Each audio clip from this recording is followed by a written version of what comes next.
ભરૂચ જિલ્લા ભાજપ પ્રમુખે ઝઘડિયા તાલુકાના એક ગામે છેડતીનો ભોગ બનેલ પીડિતાના પરિવારની મુલાકાત કરી। પ્રકાશભાઈ મોદી ભાજપના જિલ્લા પ્રમુખ તેમજ સંગઠનના લોકો દ્વારા છેડતીનો ભોગ બનેલ પીડિતાના પરિવારની મુલાકાત લીધી। ઝઘડિયા તાલુકાના રાજપાડી ગામની હાઈસ્કૂલમાં હંગામી શિક્ષક તરીકે ફરજ બજાવતા અને રાજપાડીના ભાલોદ રોડ વિસ્તારમાં રહેતા સાજિદ હુસેન વાઝાએ તાલુકાના એક ગામની સગીરાને તેના ઘરે ટ્યુશનમાં બોલાવી ઘટનાના દિવસે અન્ય વિદ્યાર્થીઓને સાજિદ હુસેન વાઝાએ રજા આપી દીધા બાદ સગીરાને એકલીને દાખલા શીખવાડવાના બહાને તેને ટ્યુશનમાં ટાઈમ કરતાં વધુ બેસાડી હતી। તે દરમિયાન તેણે સગીરા સાથે છેડતી કરી હતી અને શારીરિક અડપલા કર્યા હતા, જે બાદ ગતરોજ ભરૂચના સાંસદ મનસુખ વસાવા દ્વારા પીડિતાના પરિવારની મુલાકાત માટે પહોંચ્યા હતા અને પરિવારને મળી સાંત્વના પાઠવી। ત્યારબાદ ભરૂચ જિલ્લા ભારતીય જનતા પાર્ટીના પ્રમુખ પ્રકાશભાઈ મોદી તેમજ સંગઠનના લોકો દ્વારા પીડિતાના પરિવારની મુલાકાત કરી।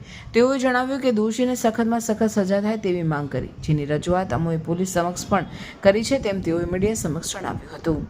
કાયદાકીય રીતે જે કંઈ કાર્યવાહી કરવાની થાય સખત રીતે એ માટે પોલીસમાં અમે પણ રજૂઆત કરી છે।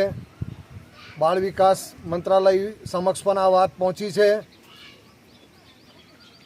એટલે આ આદિવાસી બાળાને ન્યાય મળવો જોઈએ।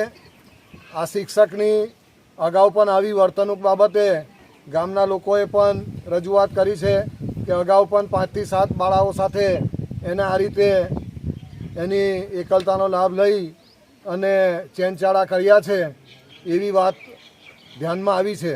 એટલે આવા નરાધમને બક્ષવો જોઈએ નહીં અને સખત સજા થવી જોઈએ, એ માટેની અમારી પોલીસમાં તેમજ સરકારશ્રીમાં રજૂઆત છે।